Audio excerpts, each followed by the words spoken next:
নমস্কার বন্ধুরা, আমি সাগরিকা ভদ্র। আমার চ্যানেলে তোমাদের স্বাগত। আজকে একটা নতুন রেসিপি নিয়ে চলে এসেছি। দেখো, এই কড়াই মাছের মাথা ভাজা হচ্ছে। মাছের মাথা দিয়ে কুমড়ো পুঁই শাকের রেসিপিটা করব। মাছের মাথা ভাজা হচ্ছে, এর সঙ্গে আমি একটু পেঁয়াজ দিয়ে দেবো, একটু তেজপাতা, একটু শুকনো লঙ্কা, সবগুলো ভেজে নেব। মাছের মাথাটা ভালো করে ভাজা হয়ে গেছে, একটু ভেঙেও নিয়েছি। ওর সঙ্গে আমি এই একটু আদা বাটা আর কয়েকটা কাঁচা লঙ্কা চেরা ছিল দিয়ে দেবো। আমি সবগুলো ভালো করে কষিয়ে নেব। এখন স্বাদ মতো একটু নুন দিয়ে দেবো, পরিমাণ মতো হলুদ দিয়ে দেবো। মশলাগুলো ভালো করে মিশিয়ে নেব।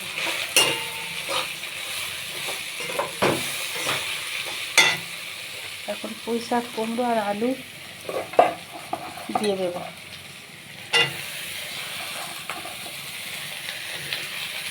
একটু নেড়ে নেব।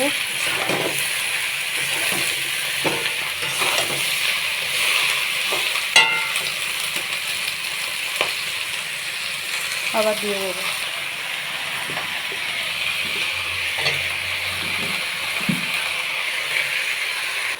সব সবজি দেওয়া হয়ে গেছে, একটু নেড়ে নেব।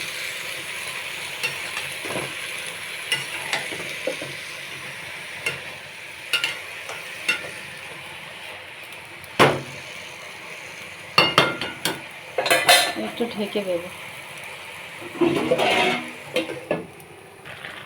কুমড়োটা সেদ্ধ হয়ে গেছে, আমি এই দুটো বাতাসা দিয়ে দেবো।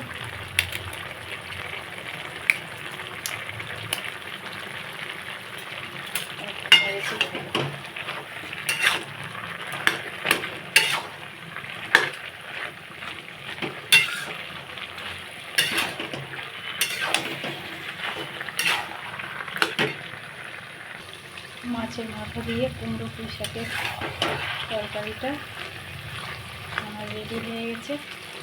এখন এটা নামিয়ে নেব। পুরো ভিডিওটা যদি ভালো লাগে বন্ধুরা অবশ্যই লাইক, কমেন্ট, শেয়ার করে দিও আর সাবস্ক্রাইব করে পাশে থেকো। আর এরকম নতুন নতুন ভিডিও পেতে অবশ্যই ফলো করো, পাশে থেকো। আর বেশি বেশি করে শেয়ার করে দিও, সাবস্ক্রাইব করে আমাকে আরও সামনে এগিয়ে যেতে সাহায্য করো। আর আমার উইকলি চ্যালেঞ্জগুলো যেন আমি তোমাদের আশীর্বাদে ভালোবাসায় পূরণ করে নিতে পারি, সেজন্য পাশে থাকো। অনেক ধন্যবাদ। আবার অন্য কোনো ভিডিওতে দেখা হচ্ছে। ততক্ষণে তোমরা সবাই ভালো থাকো, সুস্থ থেকো। টাটা।